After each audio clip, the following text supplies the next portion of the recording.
Olá, muito boa tarde. Olá, muito boa tarde a todos e a todas. Sejam bem-vindos aqui ao nosso Congresso de Direito Transnacional, terceira edição do Congresso. Dou-vos as boas-vindas a Salamanca, se bem que muitos de vocês online. Vamos então começar com o 18º painel. O 18º painel é composto de 2 simpósios. Eu vou assumir o simpósio a que me coube a coordenação e depois as doutoras Sara Lima e Mestre de Sousa vão assumir a coordenação do segundo simpósio. Assim sendo, e estando dadas as boas-vindas, vou passar a palavra à doutora Elizabeth Ferreira. A doutora Elizabeth Ferreira é da Escola do Porto, da Faculdade de Direito da Universidade Católica Portuguesa, e vai-nos falar, a propósito da violência doméstica com questão de género, vai-nos falar concretamente de um tema bastante interessante: política, género e violência doméstica em Portugal. Doutora Elizabeth, a palavra é sua. Muito boa tarde, eu acionei agora o meu cronómetro para ver se não me estico além dos 10 minutos.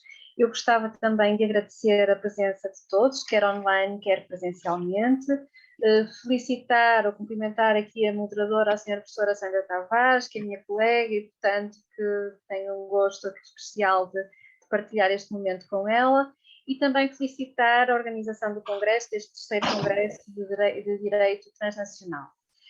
A senhora professora Sandra Tavares já disse qual será o tema da minha intervenção, portanto, política, género e violência doméstica em Portugal, e, na verdade, aquilo que pretendo com a minha comunicação é demonstrar uma mudança de sistemas políticos em Portugal no século XX influenciou, quer direta, quer indiretamente, a posição relativa da mulher na sociedade portuguesa, a maior ou menor permissividade social e legal em relação à violência de género e, em particular, em relação à violência doméstica. Então, começando por dizer que, na verdade, o século XX em Portugal começou ainda com o sistema monárquico e, desde tempos imemoriais, que nós sabemos que desde a Bíblia, desde o Velho Testamento, que se falava de fazer-se da costela de Adão a mulher. Ora, eu trouxe aqui à colação esta imagem precisamente porque esta imagem acaba por definir todo o estatuto da mulher ao longo dos tempos, e não só na sociedade portuguesa, mas pelo menos na sociedade ocidental, e, portanto, em que nós tínhamos um estatuto da mulher intrinsecamente dependente do homem, uma dependência que ainda hoje em algumas sociedades existe, e, portanto, o que é que acontecia? Acontecia que o homem ocupava o lugar central da vida social e a mulher devia-lhe obediência e passava naturalmente do domínio do pai para o domínio do marido, uma vez celebrado o casamento. E, na verdade, nesta altura, o casamento era visto como uma instituição tradicional, dotada de interesses próprios, que transcendiam os interesses dos próprios cônjuges e das suas aspirações afetivas, o que significa que a mulher, em nome deste bem superior da família e dos filhos, deveria suportar comportamentos que hoje nós consideraríamos menos dignos por parte do marido, nomeadamente deveria suportar certas atitudes violentas, fossem elas verbais, fossem elas mesmo físicas. Ora, e é este estado de coisas que nós encontramos no início do século XX em Portugal com a monarquia e que vamos, na verdade, continuar a encontrar até, eu diria, 1976, 74, 76, pelo menos de um ponto de vista legal. Sendo certo que houve aqui mudanças ao longo do século XX que eu gostaria aqui de partilhar com o auditório.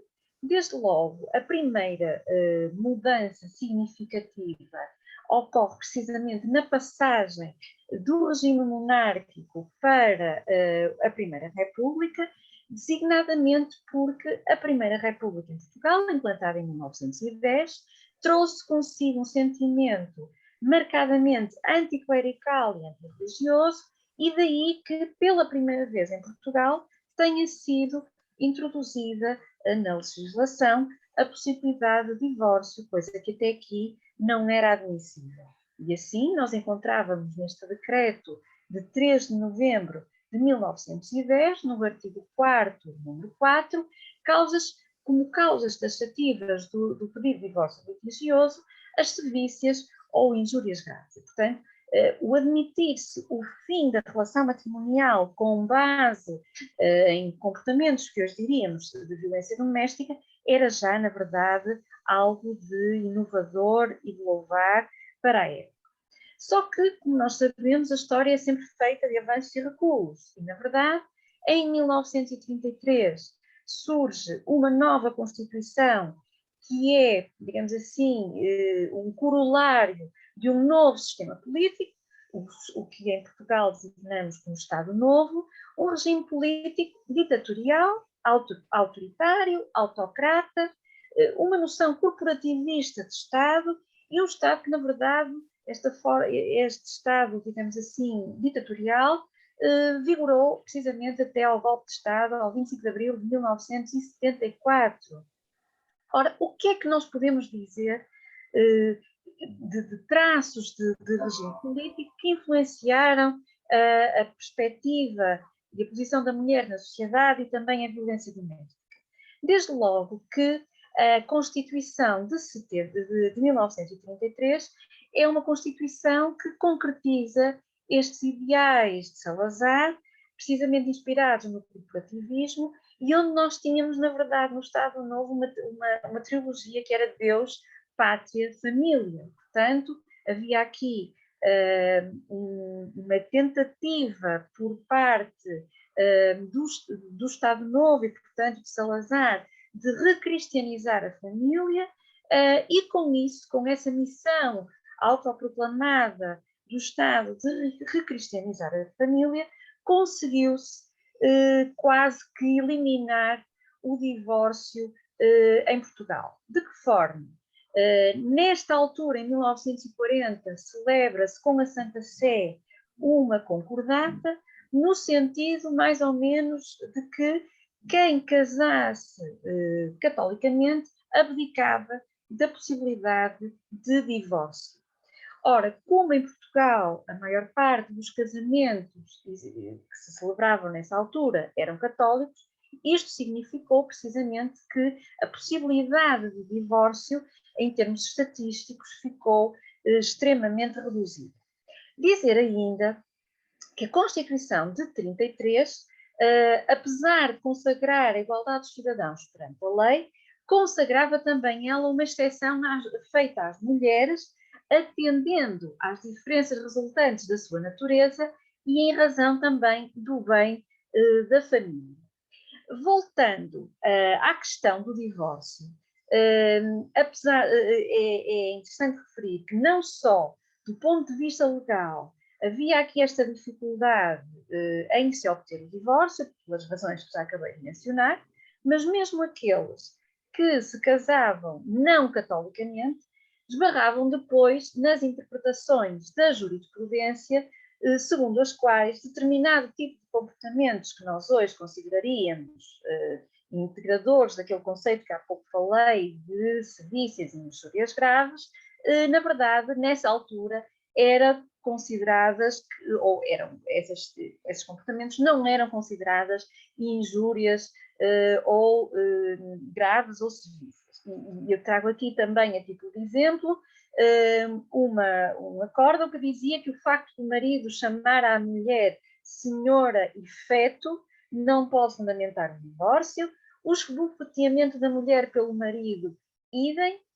E, por fim, gostaria de citar, ainda a propósito do Estado Novo, um acórdão que eu considero delicioso pelos piores motivos, um acórdão da Relação de Lisboa de 1952, em que ainda se admitia um moderado poder de correção doméstica do marido em relação à mulher. E eu passo a citar o que dizia esse acórdão. Dizia então que desde que haja ofensa física, maus tratos infligidos pelo marido à mulher, e uma vez que esses atos excedam os limites de uma moderada correção doméstica, se está sem presença de sevícias graves, que ninguém é obrigado a tolerar sem reagir pelos meios que a lei lhe faculta. Mas reparem que destas palavras se retira que determinado tipo de comportamentos, de ofensas físicas, ainda poderiam ser integradas, desde que não muito graves, neste conceito de educação, digamos assim, do marido em relação à mulher. Dizer também que nesta altura o Código de 1966 consagrava um poder marital, portanto, o marido era consagrado como chefe da família, competindo-lhe representar a família e decidir todos os atos da vida conjugal em comum, e dizer ainda que, do ponto de vista laboral, apesar da mulher não necessitar da autorização do marido para celebrar contratos de trabalho, o certo é que a lei também, designadamente no artigo 1676 do Código Civil, vinha dizer que era lícito ao marido, se não tivesse dado o seu consentimento para a celebração do contrato de trabalho, que ele pudesse então denunciar a todo o tempo esse contrato, sem que isto pudesse até dar lugar a uma indemnização. E, portanto, esta disposição, conjuntamente com o artigo 117 da Lei do Contrato de Trabalho dessa altura, veio então limitar na prática a possibilidade de acesso da mulher ao mercado de trabalho. E porquê é que eu estou a frisar isto como sendo importante? Porque nós sabemos que muitas vezes as mulheres não saem das relações abusivas em que se encontram, precisamente por se encontrarem na dependência económica do marido. Claro que não são só estes os fatores que influenciam, mas é sem dúvida um argumento ponderoso. E, portanto, este estado de coisas impedia a mulher de poder libertar-se eventualmente de uma relação abusiva. Ora, eu já passei o meu tempo e por isso só vou aqui dar um pequeno lamiré da importância que teve precisamente a Revolução de Abril de 74 para esta mudança de paradigma. Porque logo em seguida, em 1976, entra em vigor uma nova Constituição, uma Constituição em que a primeira parte é dedicada aos direitos fundamentais, em que no artigo 13 se consagra o princípio da igualdade, em que no artigo 36 da Constituição se consagra a igualdade, o princípio da igualdade dos cônjuges. E isto foi precisamente o mote para uma reforma profunda em 1977 ao nível das disposições do direito da família, em que se eliminaram todos estes preconceitos e estas disposições relativas à submissão da mulher à autoridade do marido e, por fim, em virtude de todo este contexto favorável, em virtude, obviamente, do estabelecimento de um regime democrático, tivemos, pela primeira vez, em 1982, a consagração dos maus tratos entre cônjuges como crime. E, portanto, desde essa altura que, ainda de uma forma embrionária, ainda muito simples, mas a inflição de maus tratos físicos à mulher ou ao marido, mas obviamente de um ponto de vista estatístico muito mais à mulher, constituía crime que podia ser então perseguido penalmente.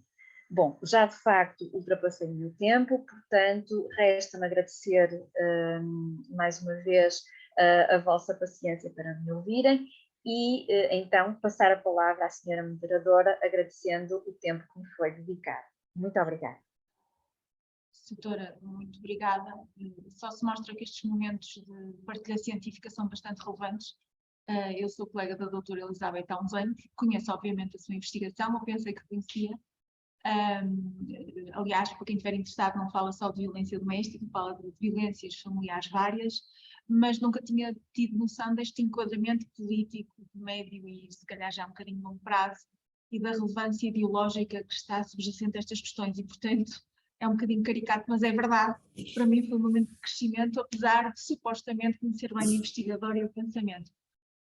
Doutora, espero, solicito que aguarde um bocadinho, vamos deixar as perguntas para o fim e dou de imediato a palavra às doutoras Samantha Marques e Patrícia Rodrigues, da Universidade 9 de Julho de São Paulo, que nos vão falar de um tema também que se tornou muito nítido por motivos óbvios, quer dizer, não devia ser óbvio, mas demonstrou-se que é óbvio, que é a importância do assédio moral e a violência psicológica contra a mulher durante a pandemia mundial. Doutoras Samantha e Patrícia, solicito. Boa tarde, boa noite a todos, todas, né? Eu agradeço muito a oportunidade de participar desse evento tão especial em âmbito internacional. Agradeço à professora moderadora pelas intervenções que vão se fazer aí ao final da nossa apresentação. Já agradeço desde agora essa possibilidade, né, de trazer aqui à luz essa nossa pesquisa, minha e da minha professora orientadora, a professora Samantha Ribeiro Meyer-Pflug, e nós somos aqui da Universidade 9 de Julho, aqui de São Paulo. Eu sou doutoranda em Direito, e eu trago esse tema, né, a importância do assédio moral e a violência psicológica contra a mulher durante a pandemia mundial. Então, esse trabalho, essa pesquisa, né, para a elaboração desse artigo, nós buscamos aí trazer reflexões iniciais sobre a importância do assédio moral a ser considerado uma espécie de violência psicológica contra a mulher. Como metodologia, utilizamos aí o método dedutivo, a pesquisa documental, para demonstrar que ainda está presente essa percepção, né, da vida social como sendo dividida em duas esferas, separadas e distintas, a estima na qualidade de vida no trabalho e as suas dimensões nas demais esferas da vida, entre o político e o pessoal público doméstico. E após as análises, de acordo com o Tribunal Superior do Trabalho, aqui, né, o Tribunal, seria o Superior Tribunal do Trabalho brasileiro, né, o assédio moral foi a denúncia mais feita no país nos últimos 10 anos, se multiplicando ainda mais nos últimos tempos no sistema de home office, largamente utilizado aí durante a pandemia mundial. E disto aí se vislumbra a síndrome de burnout e o assédio moral continuam em tempos de pandemia a abalar a saúde física e mental dos trabalhadores, exigindo-se então um incentivo à iniciativa das empresas brasileiras na implementação de políticas de recursos humanos com foco maior aí nas questões de gênero e os tipos penais aí mais adequados à subsunção pelos operadores do direito. Então, esse artigo ele foi desenvolvido com o intuito, então, de atribuir uma relevância à discriminação nas relações de trabalho. O problema do assédio, tema que não é recente, como pode perceber, né, mais de 10 anos aí sendo ventilado nos tribunais, né, o tema que é mais ventilado no Tribunal Superior aqui, conforme o Tribunal Superior aqui brasileiro, mas que vem ganhando mais destaque ainda nas disciplinas jurídicas e nas mídias sociais na atualidade. Essa matéria é de suma importância devido ao seu caráter também interdisciplinar, bem como diante das consequências drásticas que as vítimas são submetidas. É uma questão de divisão sexual do trabalho, com suas origens fundadas em nossa sociedade ainda patriarcal. Resultado aí de profissionais trazendo prejuízo, aliás, à saúde e bem-estar da trabalhadora, bem como para a economia do país, resultando em profissionais desmotivadas e intimidadas pela opressão do superior hierárquico. O assédio sexual, por sua vez, ele trata-se de uma conduta que atenta contra a liberdade sexual, os direitos de personalidade, o direito ao ambiente de trabalho salubre e, principalmente, fere a dignidade da pessoa humana, um dos fundamentos da República Federativa do Brasil e tratados internacionais aos quais o Brasil faz parte. Então, esse estudo ele se propôs a trazer algumas noções gerais e quais os efeitos dessa conduta ofensiva que causa constrangimentos, por vezes irreversíveis, às vítimas, sendo necessária a reação por parte do poder público e da iniciativa privada para adotarem medidas para impedir a prática desses atos ou, pelo menos, minimizarem os seus efeitos. É o assédio uma questão de gênero. A mulher, desde o seu ingresso no mercado de trabalho, sofreu e ainda sofre com as manifestações de diferenças baseadas no gênero, com menores salários e oportunidades, e são as maiores vítimas do assédio sexual. Trata-se, então, de mais uma opressão que tem como componente a extrema violência moral e sexual, e com base no abuso de poder, colocando a vítima numa situação vexatória, provocando insegurança profissional, problemas de saúde, prejuízos pessoais e familiares. O assédio sexual e moral são, então, condutas que se verificam de forma recorrente nas relações laborativas e que desencadeiam destrutivas experiências humanas que serão, que foram os objetos que nós tratamos aí ao longo desse nosso artigo. E como nós temos um tempo bem exíguo, e eu também tenho um maior interesse com relação aos debates, eu já vou me encaminhando aqui para as considerações finais, em que o sistema de justiça e a rede de atendimento à mulher em situação de violência aqui no Brasil ainda precisam ser aperfeiçoados para melhor acolher as demandas de gênero e respondê-las de modo mais eficaz, dando então concretude aos comandos das leis já existentes. O que se verifica é a falta de efetividade das leis e articulação de estratégias políticas para a sua implementação. A violência não diz respeito apenas às mulheres, mas a violência doméstica de todos os membros da família humana, e a sua preservação é voltada para a dignidade humana, daqueles que fazem parte da sociedade em suas relações privadas e públicas. E, em especial, no âmbito das empresas, é necessário também se preservar, prezar o desenvolvimento do seu viés, pelo viés aqui do capitalismo humanista, em face a um liberalismo que ainda está altamente patriarcal.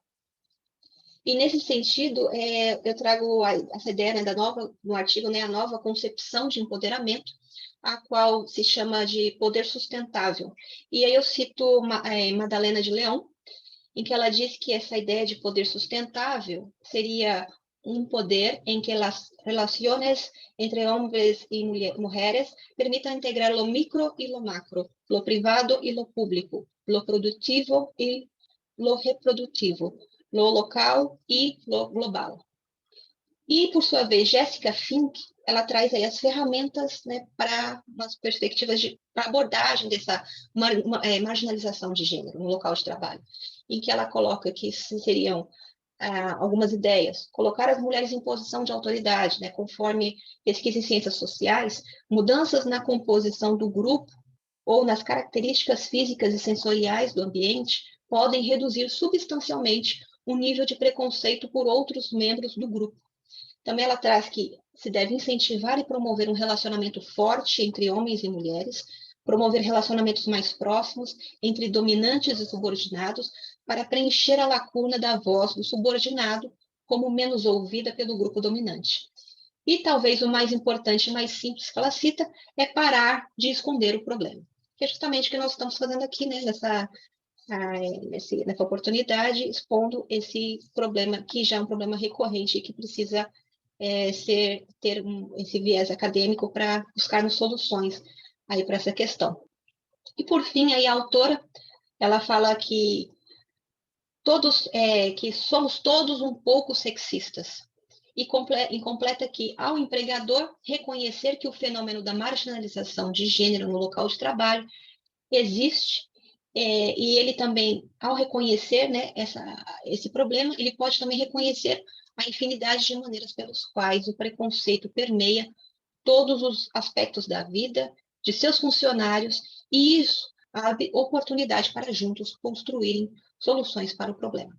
Muito obrigada pela atenção de todas, e eu encerro minha apresentação. Muito obrigada, doutora Patrícia. Presumo que a doutora Samantha não vai falar, presumo isso. Portanto, ela não pôde participar. Desejo-lhe os maiores sucessos, portanto, vi que é uma investigação em curso e que está na dependência da doutora Samantha, portanto, desejo que a investigação continue e seja muito bem sucedida, e também permita-me remetê-la para o fim deste simpósio, a colocação de perguntas eventuais. Vai haver aqui uma alteração, aviso online e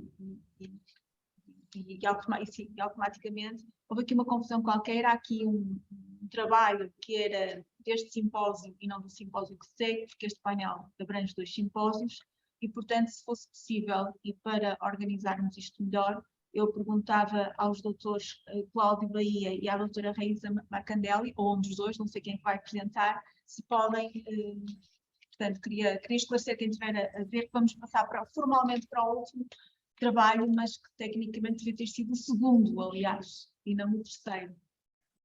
Só agora é que houve essa percepção por parte da organização.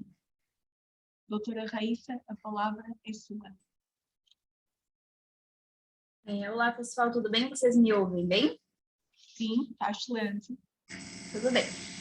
Boa tarde, boa noite a todos que estão aqui presentes. Inicialmente, eu gostaria de cumprimentar, né, as moderadoras deste painel, professora Sara, professora Mércia, professora Mônica, que eu não estou vendo aqui no momento, e a professora Sandra, né, em especial, a qual eu tenho a grande oportunidade diária de conviver, né, em razão de um grupo de pesquisa que é voltado aos direitos das mulheres. Eu agradeço por tanta contribuição diária, é realmente uma honra tê-los aqui hoje, me oportunizando a palavra.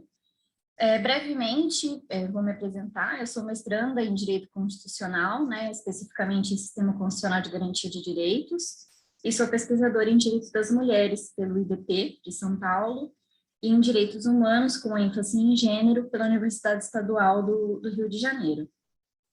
Feito isso, eu vou passar, portanto, a apresentação do meu artigo, né, que foi desenvolvido em parceria com o professor Dr. Cláudio José Amaral Bahia, mas hoje ele não pôde estar aqui presente, infelizmente, cujo título é A Proteção das Mulheres Trans, uma análise contemporânea da Lei Maria da Penha. Nesse trabalho, nós trouxemos uma análise doutrinária e jurisprudencial sobre a aplicação da Lei Maria da Penha em favor das mulheres transexuais, e, inicialmente, nós abordamos um breve histórico sobre a Lei Maria da Penha. Nós denotamos, né, que a referida lei ela possui uma origem muito angustiante, marcada por situações doloridas, né, e cruéis, em face de Maria da Penha Maia Fernandes. Ela suportou incontáveis agressões, em 2 oportunidades o seu marido tentou matá-la, e as investigações iniciaram lá no ano de 1983, a denúncia foi ofertada somente no ano de 1984, ele chegou a ser condenado pelo Tribunal do Júri no ano de 1991, o julgamento foi anulado em 1996, e foi imposta, né, uma pena, ele foi levado novamente a um novo julgamento, né, foi imposta uma pena para ele, somente 19 anos e 6 meses após os fatos, ele foi preso em 2002 e foi posto em liberdade em 2004, ou seja, depois de cumprir apenas 2 anos, né, de prisão. E, segundo diversos doutrinadores, foi a denúncia da Maria da Penha, né, à Comissão Interamericana de Direitos Humanos da Organização dos Estados Americanos, que resultou na condenação do Brasil por negligência e omissão em relação à violência doméstica, fato este que levou à revisão das políticas públicas atinentes à violência contra a mulher, e, por consequência, o surgimento da Lei 11.340 de 2006, que é a Lei Maria da Penha, né? A Maria da Penha ela emprestou o seu nome à lei que criou mecanismos de proteção contra a violência doméstica e familiar sofrida por tantas mulheres brasileiras, né? E, na atualidade, diferente de muitas outras legislações, ela é conhecida, né, pela sociedade, demonstra certa efetividade, ocasionando, portanto, uma mudança na história da violência de gênero no país. Em momento posterior a esta breve explanação, nós passamos a analisar os dados sobre a violência contra as mulheres transexuais no Brasil. E, de acordo com o dossiê sobre assassinatos e violências contra travestis e transexuais brasileiras ocorridas no ano de 2021, publicado pela Associação Nacional de Travestis e Transsexuais no mencionado ano, mesmo com a invisibilização, né, dos dados, a violência contra as pessoas trans se fez ainda mais perceptível pela sociedade em geral. No mesmo momento em que discursos de ódio contra essas pessoas também passou a tomar mais mais intensidade nas redes sociais, né, com o aumento da era digital. O dossiê sobre esses assassinatos e violências contra transexuais brasileiras que ocorreram em 2021 dispôs que no referido ano ocorreram pelo menos 140 assassinatos de pessoas trans, sendo que eu preciso reforçar para vocês que 135 travestis e mulheres transexuais eram mulheres, né, transexuais, e apenas 5 casos eram de homens trans e pessoas trans masculinas. Ressaltando-se que a média dos anos considerados nessa pesquisa, que é de 2008 a 2021, foi de 123,8 assassinatos ano. Um levantamento feito mostra que o Brasil permaneceu pelo 13º ano consecutivo como o país que mais mata pessoas trans. De acordo com a referida matéria, né, os dados estão todos completos no artigo, as mulheres trans e travestis foram as principais vítimas, especificamente 96% dos assassinatos registrados pelo levantamento referente a elas. Bom, ademais, nós expusemos também algumas circunstâncias que identificam, né, a mulher transexual, e após analisamos princípios constitucionais e enunciados que alicerçam a aplicação da Lei Maria da Penha em favor dessas mulheres. Isto é, nós ressaltamos que a mulher transexual, né, ela nasce e tem o sexo reconhecido como masculino, né, de acordo com a sua genitália, contudo, ela possui uma identidade de gênero que é oposta à correspondente à sua genitália, né? E com isso, nós demonstramos que a amplitude da definição histórico-social do gênero é superior ao sexo biológico, né? Que versa sobre características psicológicas, comportamentais daquele indivíduo, independentemente do seu fenótipo, né? Masculino ou feminino. Ou seja, um produto de uma construção social, né? De uma autodeterminação individual. Nós ressaltamos que a aplicação da Lei Maria da Penha em favor das mulheres transexuais, ela é justamente fundamentada no princípio basilar da Constituição Federal Brasileira, né, que é a dignidade humana, é justamente a dignidade humana. Então, nós expusemos uma série de enunciados que foram criados pelo Grupo Nacional de Direitos Humanos e pelo Fórum Nacional de Juízes e Juízas da Violência Doméstica e Familiar contra a Mulher, que já asseguravam essa aplicação da Lei Maria da Penha em favor das mulheres transexuais. E aí, para reforçar isso, nós fizemos uma pesquisa empírica aqui no Tribunal de Justiça do Estado de São Paulo. Realizamos algumas análises de alguns casos, né? Examinamos a aplicação da Lei Maria da Penha em favor das mulheres transexuais.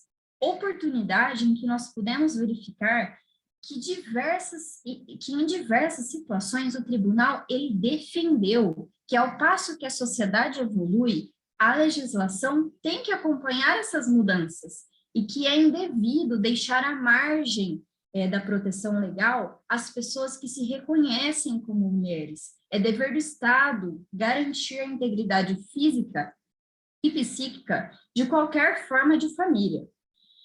Bom, já caminhando para o fim, em razão do meu tempo, nós demonstramos também o entendimento recente e inovador do Superior Tribunal de Justiça, né, do Brasil, sobre a aplicação da Lei Maria da Penha, que ocorreu recentemente, em 5 de abril de 2022, de relatoria do ministro Rogério Cruz, que por unanimidade reconheceu que a Lei Maria da Penha também protege mulheres transexuais, considerando que, para efeito da incidência da lei, a mulher trans também é mulher, né? E por isso o colegiado deu provimento ao recurso do Ministério Público, para que então fosse aplicada a Lei 11.340.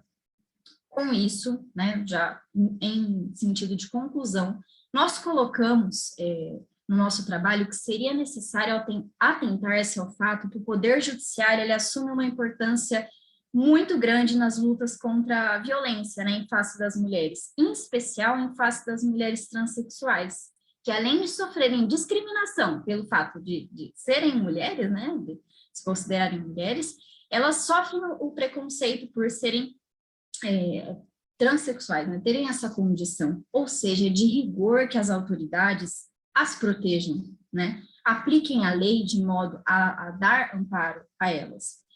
Não aplicar essa lei protetiva em favor das transexuais, que são rotineiramente mortas, né, violentadas, em razão da sua escolha mesmo, seria como incentivar as pessoas a assim agir, né? Nós estamos vivendo em uma sociedade que está passando por uns tempos muito sombrios. Então, pessoas preconceituosas, elas se sentem, né, no direito de agredir pessoas, de violentar pessoas, simplesmente por sua escolha, não respeitar a liberdade individual daquela pessoa.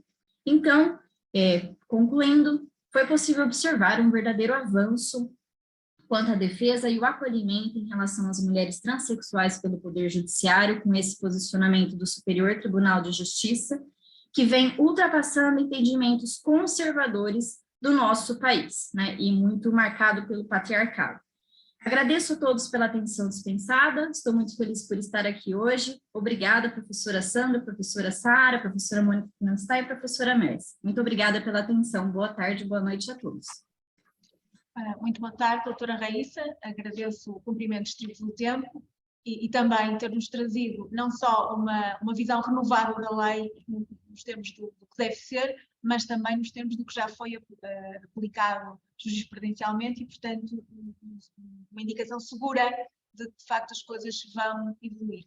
Eu abri então, de facto, agora um espaço para colocação de questões relativos ao primeiro simpósio deste painel. Não sei se há alguma questão que alguém queira colocar.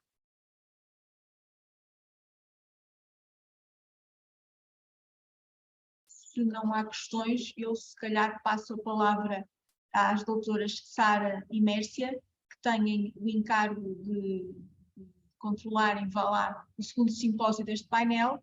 Da minha parte, foi um prazer como coordenadora estar aqui e aguardo encontrar-vos muito proximamente. Muito boa tarde a todos. Boa tarde a todas. Obrigada, professora Sandra, tanto pela moderação do grupo de trabalho anterior, quanto também pela inscrição de um trabalho. A professora Sandra também vai apresentar um trabalho aqui no nosso GT intitulado Direito das Mulheres, um diálogo com as Cortes Internacionais de Direitos Humanos. Eu sou a professora Sara Lima, eu sou professora e pesquisadora da Escola Superior da Magistratura do Estado do Ceará, sou também doutoranda em Direito Público pela Universidade de Coimbra, e estarei aqui com a doutora Mércia Cardoso de Souza, minha grande amiga, coordenando esse simpósio. Vou dar um espaço aqui para a professora Mércia se apresentar também. Mércia, a palavra é sua.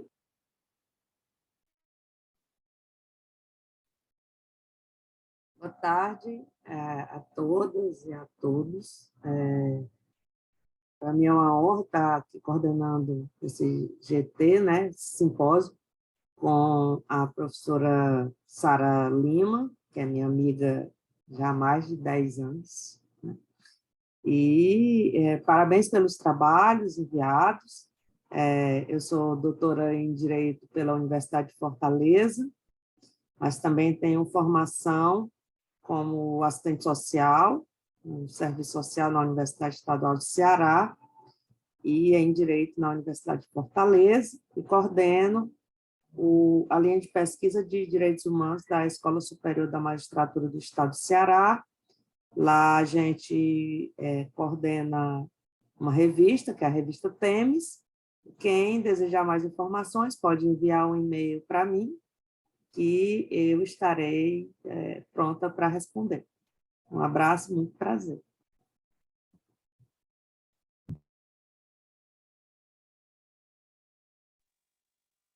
Obrigada, Mércia.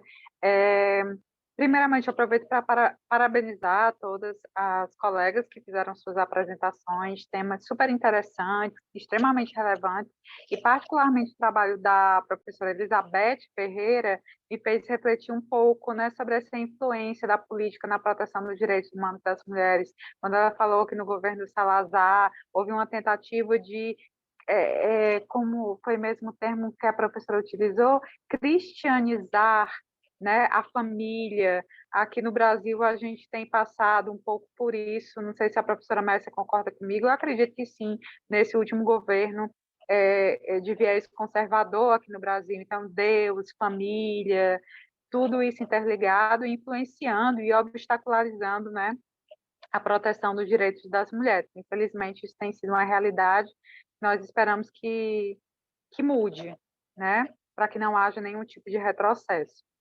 Seguindo aqui, pessoal, a ordem, né, que foi apresentada no próprio programa do simpósio, eu vou passar a palavra para a professora Sandra Tavares, da Universidade Católica Portuguesa, que vai falar sobre a exploração da prostituição, questão de direitos humanos das mulheres, que é um tema bem polêmico aqui no Brasil também, até porque existe uma corrente dentro do feminismo que defende o direito sobre a utilização do próprio corpo, de forma que a prostituição seria uma atividade, um trabalho como qualquer outro, e as profissionais do sexo aqui no Brasil lutam também pela descriminalização de algumas condutas, certo? Então, é interessante porque a professora vai falar do ponto de vista português, né, jurídico português sobre isso, e a gente pode estabelecer algumas comparações também com a realidade brasileira. Professora Sandra, fique à vontade.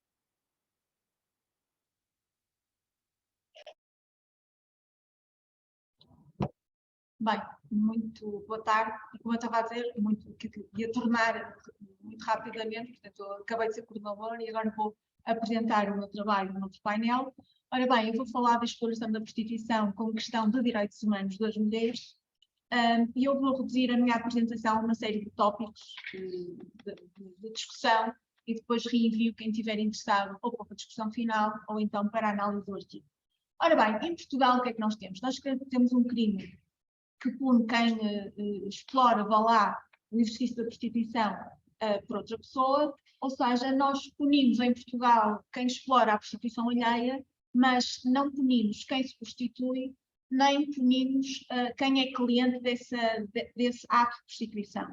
Portanto, isto permite esclarecer algumas questões que às vezes geram dúvidas, às vezes no senso comum pensa-se que a prostituição é crime e que, portanto, tem que deixar de ser crime para proteger a pessoa que se prostitui. O nosso sistema tem outra postura, a prostituição não é crime, a pessoa que se prostitui não está a cometer um crime, antes, pelo contrário, é vítima desse comportamento, do comportamento de quem explora a sua ação de se prostituir. E, portanto, o criminoso é quem explora a prostituição alheia, não é quem se prostitui e também não é quem, digamos, usufrui dessa prostituição, que será basicamente o público.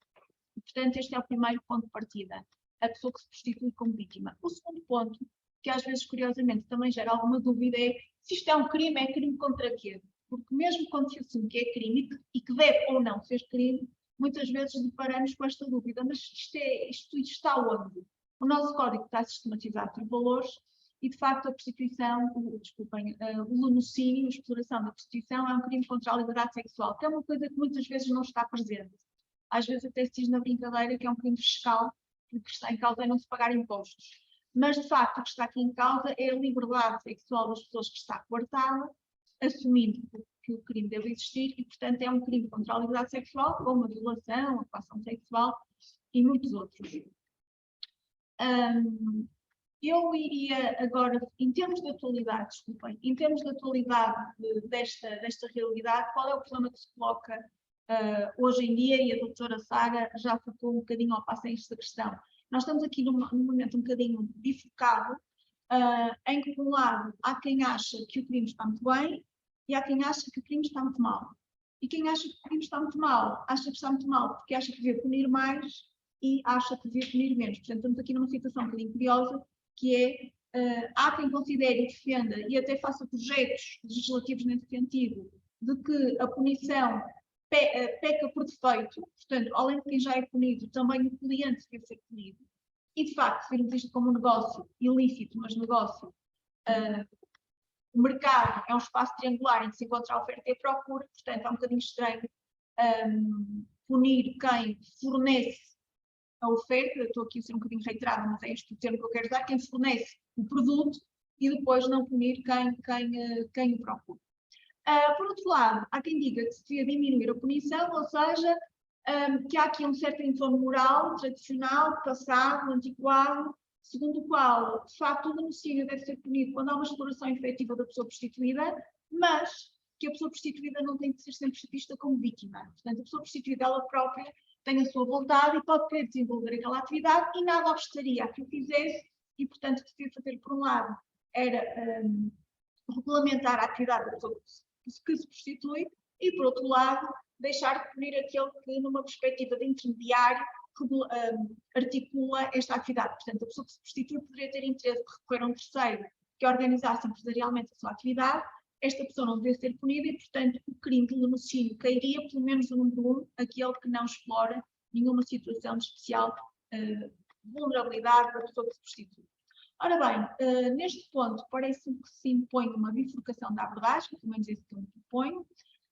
Primeiro, deve-se manter ou não se deve manter a punição do latrocínio tal como existe? Em Portugal, neste momento, há uma abordagem que se adota muito, que é a abordagem nacional. Não vou entrar por aqui, são termos conhecidos pelos juristas, que é temos bem jurídico, não temos bem jurídico, há dignidade penal, não há dignidade penal, se houver dignidade penal, há necessidade penal, não há necessidade penal. E, de facto, temos alguma jurisprudência que vai por aqui.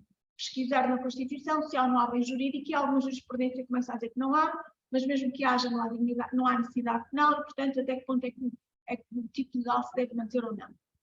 Ora bem, eu acho que esta abordagem esquece um enquadramento internacional do tema, ou seja, independentemente das nossas divagações sobre se há ou não há bem jurídico e sobre se há ou não necessidade penal, principalmente esta questão se há ou não há necessidade penal, assumindo que há bem jurídico, Portugal tem obrigações internacionais. Há uma série de convenções que fazem uma triangulação entre a prostituição, a exploração da mulher e tráfico. E, portanto, sendo realidades muito próximas, Portugal vincula-se a combater o tráfico, vincula-se a combater a exploração das mulheres, vincula-se a combater a exploração designadamente sexual. E, portanto, até que ponto é que isto em si não será um argumento que impõe a criminalização? Não estou a dizer que é ou não, estou a dizer que é um argumento que tem sido esquecido no nosso argumentário, em que se vai muito à Constituição e discute se é, se não é, o que é liberdade, o que é que deixa de ser, o que é autonomia privada. E, portanto, se uma pessoa não se reconhece como vítima, até que ponto é que a sociedade pode se reconhecer como vítima? Enfim, esta questão anda um bocadinho à volta. Mas, ainda numa abordagem internacional e saindo das convenções, podemos ver a realidade internacional e não querendo cair no óbvio e no evidente, esta questão da exploração da prostituição alheia, até de forçar a prostituição alheia por força das circunstâncias, está infelizmente presente hoje com a questão da Ucrânia. Já antes estava com os refugiados, mas hoje em dia, digamos, está muito nítido com a situação da Ucrânia. Portanto, eu diria que entre dever-se ou não se dever manter a punição, se calhar deve-se manter a punição, designadamente porque a realidade demonstra que há uma grande relação entre a exploração das mulheres, a violência contra as mulheres e questões de prostituição, e por outro lado, porque, digamos, internamente, os argumentos que se usam, que são da autonomia privada, são argumentos um bocadinho privatistas. Portanto, a autonomia privada fica bem no Código Civil, no argumentário civilista, não sei se será um argumento que se deverá contrapor outros valores que estão na Constituição. Outro aspecto que se deve ter em conta, e era este aspecto que no fundo dá título ao meu tema, é se isto é uma questão de direitos fundamentais das mulheres, independentemente de ser crime ou não, mas assumindo que é crime, e é uma questão de direitos humanos. Se for crime é uma questão de direitos fundamentais, transpondo para o campo internacional será uma questão de direitos humanos, até que ponto é que é um crime contra as mulheres, portanto uma questão de direitos humanos das mulheres. Ora bem, como é tradicional em Portugal, os crimes são sexuados, os tipos legais são sexuados, nós temos uma grande tradição, artigo 13 da Constituição, princípio da igualdade. E, portanto, é muito difícil encontrar regulações ou punições só para mulheres ou só a favor de mulheres. Isto, curiosamente, comparando com o exemplo brasileiro, há aqui um confronto. Por exemplo, vocês têm a Lei Maria da Penha, que ela própria já está a ser confrontada com a realidade, portanto, das mulheres trans, mas vocês têm a Lei Maria da Penha. A Lei Maria da Penha é relativamente a mulheres. Em Portugal temos o crime de mutilação genital feminina. É um crime que só, obviamente, por inerência, só pode afetar mulheres. Mesmo este crime da mutilação genital feminina é criticado em Portugal por alguns setores, dizendo que é uma inconstitucionalidade, porque então deve ter mutilação genital feminina ou masculina, afetasse quem afetasse. Ora bem, estamos aqui numa questão entre a letra da lei e a realidade. Eu diria que quando temos um crime que afeta esmagadoramente mulheres, e muito esmagadoramente mulheres, se calhar é uma pseudo-igualdade dizer que o artigo 13 impõe a punição por igual. E, portanto, de facto, o crime de latrocínio pode afetar por igual mulheres e homens, mas em realidade diz-nos que afeta esmagadoramente mais mulheres e crianças, mas as crianças são uma realidade à parte. Portanto, neste binómio mulheres-homens, de facto, é um crime que afeta em grande parte esmagadoramente mulheres. Isto torna o crime uma questão de género ou não? Ora bem, quanto a isto, remeto para a Convenção do Conselho da Europa para a prevenção e combate à violência contra mulheres, que define violência contra as mulheres como aquela que é dirigida diretamente contra as mulheres, e aqui podemos colocar a mutilação genital feminina, ou aquela que percentualmente demonstra afetar especialmente mulheres. E aqui acho que não há dúvidas, não trouxe estatísticas, mas qualquer estatística demonstra que a exploração da prostituição e tudo que vem associado afeta exponencialmente mulheres. Coloca-se aqui outra questão. Mesmo admitindo que o latrocínio afeta especialmente mulheres, será que isto é violência? Porque é outra questão que se pode colocar. Ok, podemos ter aqui uma questão de direitos humanos contra as mulheres, mas não é violência. E, portanto, não é violência de género à luz da Convenção. Eu aqui iria buscar outra figura internacional, que é a Agenda 2030 das Nações Unidas, que no seu objetivo 5.2 diz expressamente que um dos objetivos da agenda é eliminar todas as formas de violência contra as mulheres e meninas nas esferas públicas e privadas, incluindo tráfico e exploração sexual. Ou seja, é a própria Nações Unidas que, eu diria mais uma vez, reconduz a exploração sexual à violência.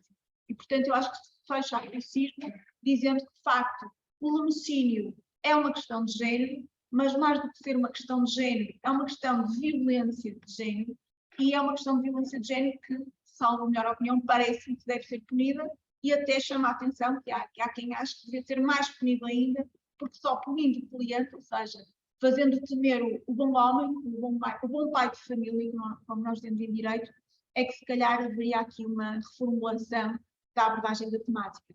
Era esta a questão que eu tinha, a questão de investigação que tinha a colocar.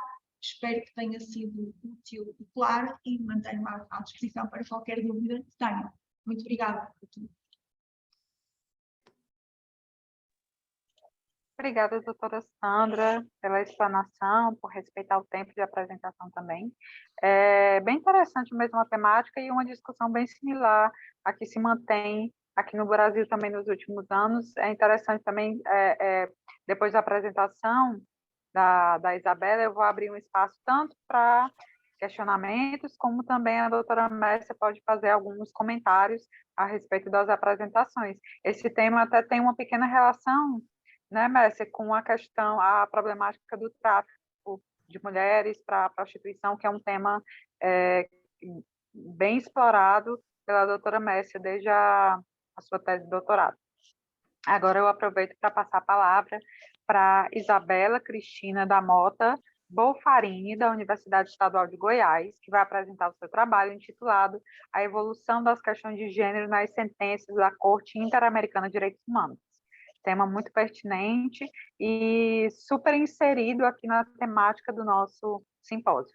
Isabela, a palavra é sua. Bom, boa tarde a todas. É um prazer enorme estar aqui com vocês, dividir esse momento, né? Acho que a gente tem que aproveitar mesmo esses espaços para falar sobre direitos humanos, para falar sobre violência de gênero, violência contra o coletivo feminino. A gente não realmente é um momento de grande importância. Primeiramente, eu queria me apresentar. Eu sou professora da Faculdade de Direito da Universidade Estadual de Goiás e coordenadora pedagógica do campus norte dessa faculdade. Também trabalho como professora colaboradora na Universidade Federal do Mato Grosso do Sul e na Escola de Governo do Estado de Goiás. A pesquisa que eu venho desenvolvendo, ela está sendo desenvolvida, está terminando, né? Eu já estou na fase conclusiva do meu pós-doutorado junto da Universidade Federal do Mato Grosso do Sul. E o tema da minha fala de hoje é focado na análise das sentenças da Corte Interamericana em relação à violência de gênero, em relação à violência contra o coletivo feminino. Em relação falar um pouquinho da minha pesquisa, eu utilizo como metodologia, utilizo o estudo de caso, então, das sentenças condenatórias emitidas pelo Tribunal Interamericano, e faço uma análise qualitativa e quantitativa em relação também ao Corpus Juris Interamericano, esse conjunto de tratados, não somente regionais da região interamericana, mas de todos os tratados que a Corte Interamericana acaba utilizando, né, para fundamentar as suas sentenças, as suas decisões.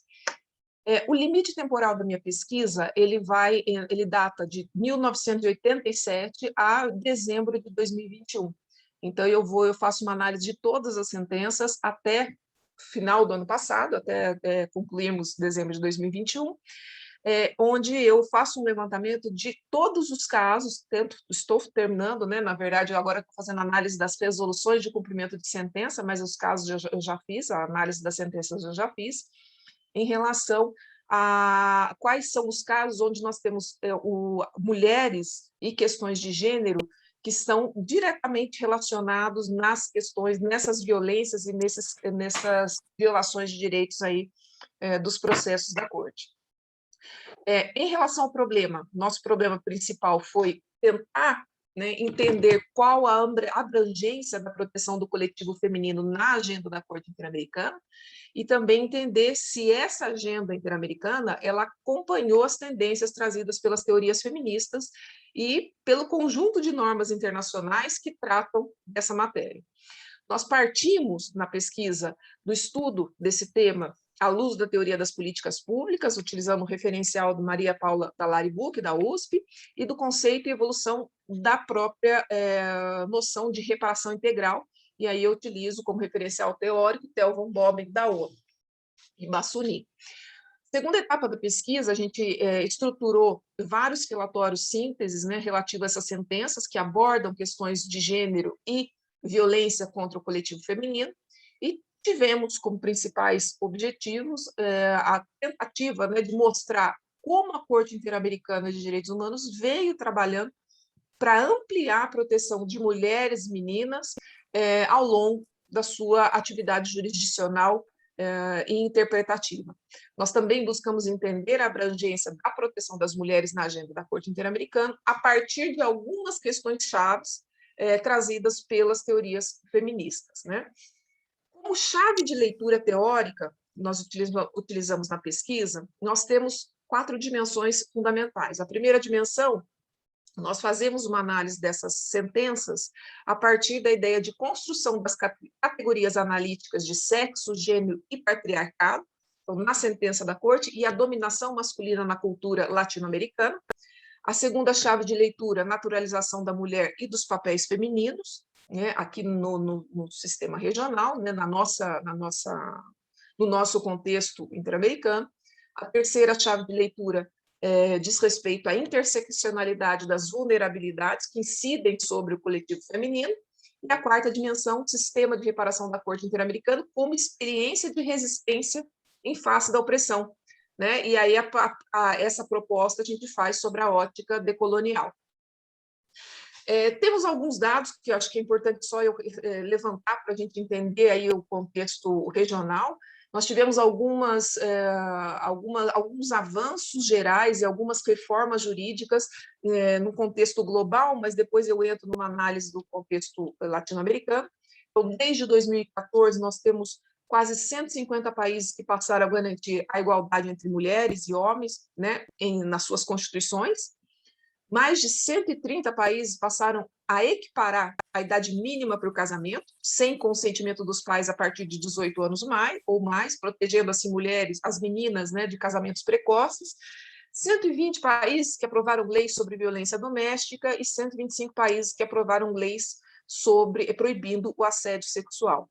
Mas no nosso contexto interamericano, apesar desses avanços, né, embora tenhamos tido muitos avanços nesse sentido, nós temos alguns fatores que determinam essa disposição do Estado em relação à proteção de mulheres, meninas e proteção de gênero como um todo no continente.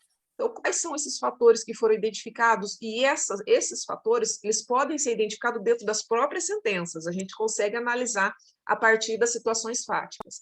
Então, nós temos aí o levantamento de um legado histórico, né, que acaba influenciando esse alcance da igualdade jurídica do coletivo feminino.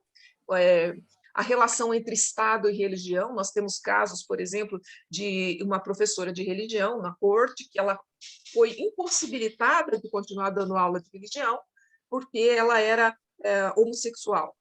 Nós temos a questão da proteção dos direitos das mulheres nas relações de trabalho, então licença maternidade, cuidados infantis, etc., estruturas e práticas patriarcais, estereótipos de gênero e o combate à discriminação indireta. Aqui eu estou usando a questão do discurso e da linguagem estereotipada, que a própria Corte Interamericana vai fazer referência, sobretudo em relação à atuação dos agentes públicos internos. Então, em muitas decisões, a Corte levanta que muitos juízes, o próprio Ministério Público, muitas vezes, no nosso âmbito, no nosso contexto, eles acabam tendo uma linguagem estereotipada que prejudica a proteção do coletivo feminino.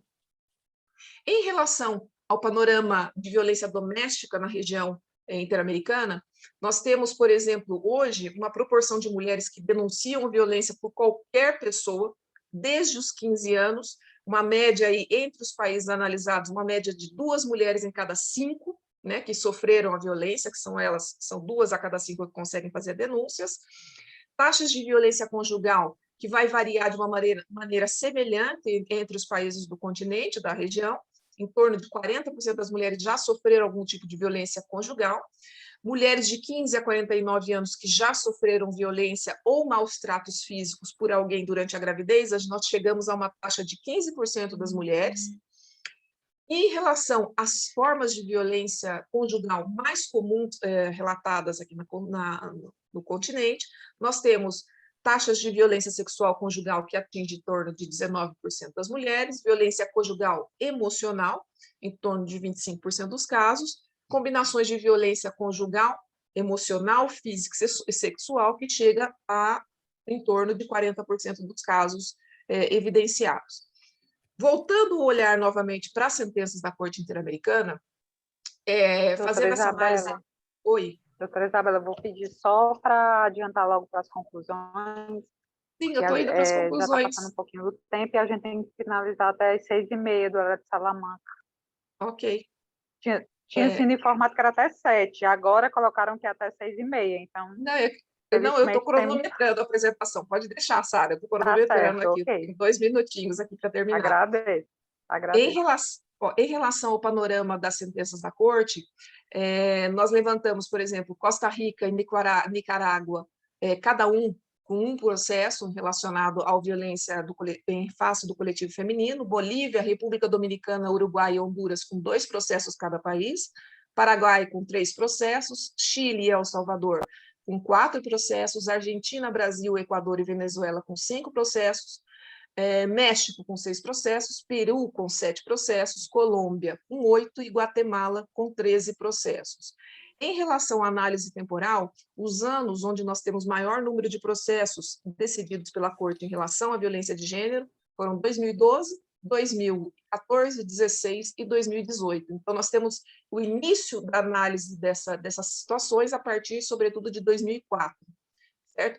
As principais dimensões trabalhadas pela Corte Interamericana, quando ela analisa sobre violação ou não das situações fáticas, foram o conceito de discriminação de gênero, identidade sexual e orientação sexual, discriminação e violência sexual como tortura, conceito de família, o princípio do interesse superior da criança, a proteção do coletivo feminino em face da discriminação, o enfoque da discriminação como política de Estado, certo?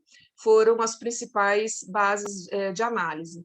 Em relação às medidas de reparação, a Corte, nesses processos onde nós temos vítimas diretas, mulheres, questões de gênero e meninas, nós temos aí nesses processos que 25% das medidas de reparação foram medidas para garantir não repetição, 35% para garantir medidas de satisfação.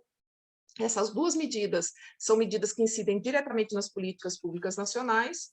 Depois nós temos 15% de medidas de reabilitação, 15% de medidas de indenização e 10% de medidas de restituição. Bom, eu encerro por aqui, eram esses últimos dados que eu queria passar para vocês e agradeço pela oportunidade. Nós que agradecemos, doutora Isabela, pela apresentação. Excelente, né? Uma pesquisa extremamente interessante, relevante, e eu sei que o trabalho deve ser árduo, né, para fazer a coleta desses dados e análise quantitativa e qualitativa. Digo isso porque também tenho que fazer coisas semelhantes para a minha tese de doutorado em relação às cortes europeia, africana e interamericana, para fazer um estudo comparativo.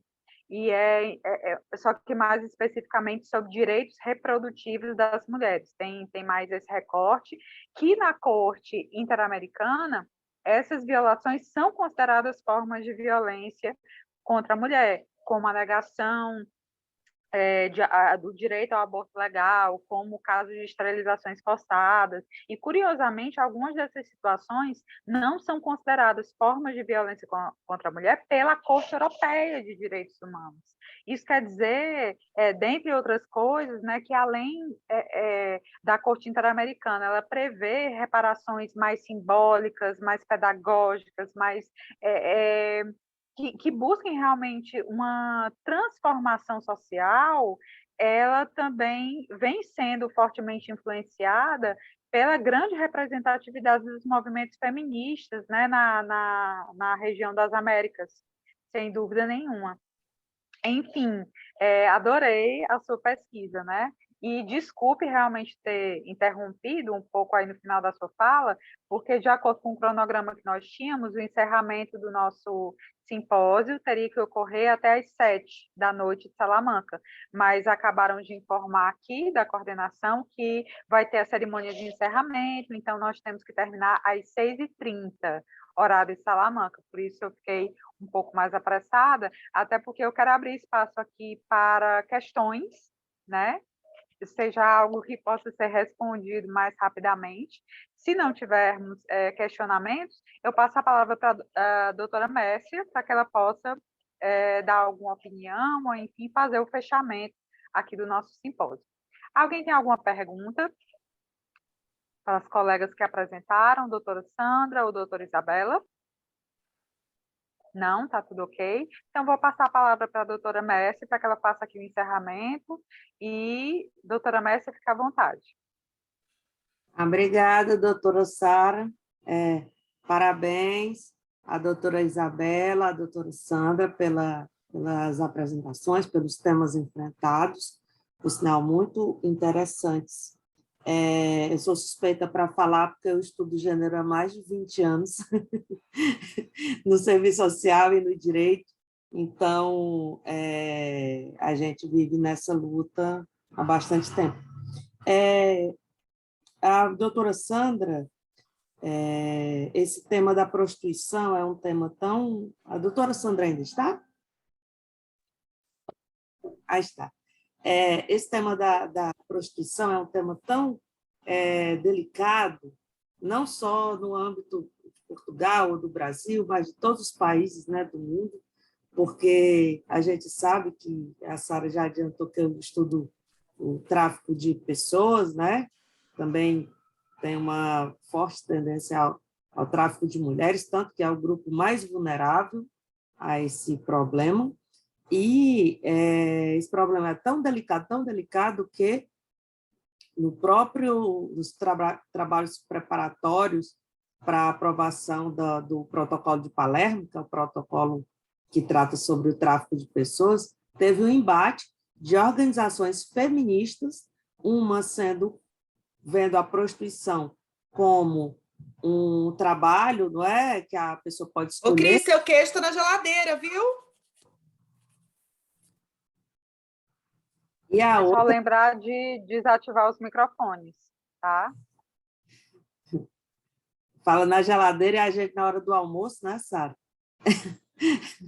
Então, e outro grupo, né, também de feministas que via a prostituição tanto forçada como voluntária, como uma violação de direitos humanos. Então, para ter noção do problema que é tratar desse tema, né? E, na verdade, os países, a maioria, não vai atrás por exemplo, oferecer educação de qualidade para as meninas, né?